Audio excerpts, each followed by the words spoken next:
Good news mga boss, Deontay Wilder. May pag-asa uli ito na maging world champion. Vince Paras at Cuadro Alas Casimero.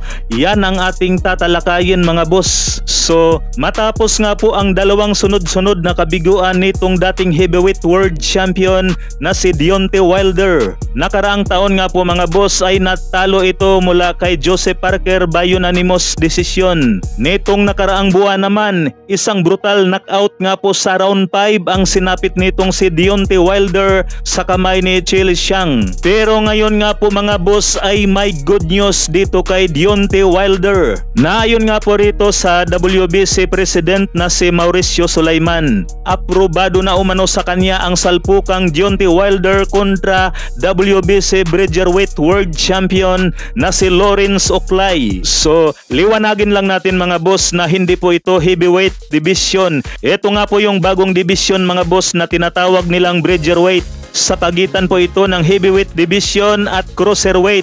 At para madali ninyo itong matatandaan mga boss, ito yung tinatawag na super cruiserweight division.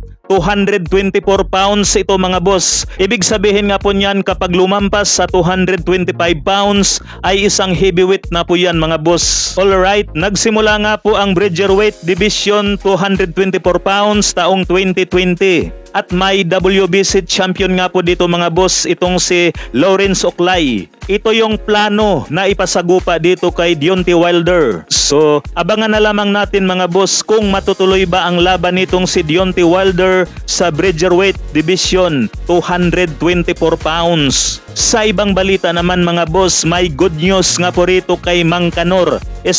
Vince Paras pala mga boss. Matapos nga po nito baklasin noong May 11 sa bansang Korea ang dating 2 Division World Champion na si Hiroto Kyogotsi. Nabase nga po rito sa bagong nilabas na update mga boss ay rank number 6 itong si Paras sa IBF at pang-apat itong si Paras mga boss sa WBA Flyweight. Kaya pwede na naman itong ating kababayan na si Vince Paras na lumaban sa isang mandatory o di kaya sa isang championship. Sa kabilang banda naman mga boss, nag-post nga po tayo kahapon ng BoxRec Top 10 Pound for Pound Pinoy Boxers, kung saan ay nangunguna nga po rito si Cuadro Alas Casimero, pangalawa si Tapales at pangatlo si Mark Magsayo. Yun nga mga boss, maraming nagkomento dito sa ating pinos at tinatawag tayo na fake news. Aliwanagin ko lamang sa inyo mga boss na hindi po natin yan gawa-gawa. Galing nga po yan sa BoxRec mga boss, hindi po yan galing mismo sa akin. At pwede nyo namang bisitahin ang BoxRec mga boss at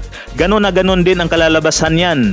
Para naman sa mga nagsasabi kung bakit nasa number 1 nga raw itong si Cuadro Alas Casimero, wala naman daw itong laban. Ngayon sagutin natin yan mga boss. Una, 9 na buwan pa lang po na walang laban si Casimero kaya active na active pa yan pagdating dito sa BoxRec. Pangalawa, bakit daw nasa pinakatuktok itong si Casimero sa lahat ng mga Pinoy boxers? Okay, ipaliwanag natin yan mga boss at ganito po yan. Si Casimero po kasi mga boss ang kasalukuyang active na naging 3 Division World Champion. Pangalawa dyan si Tapales na naging 2 Division World Champion.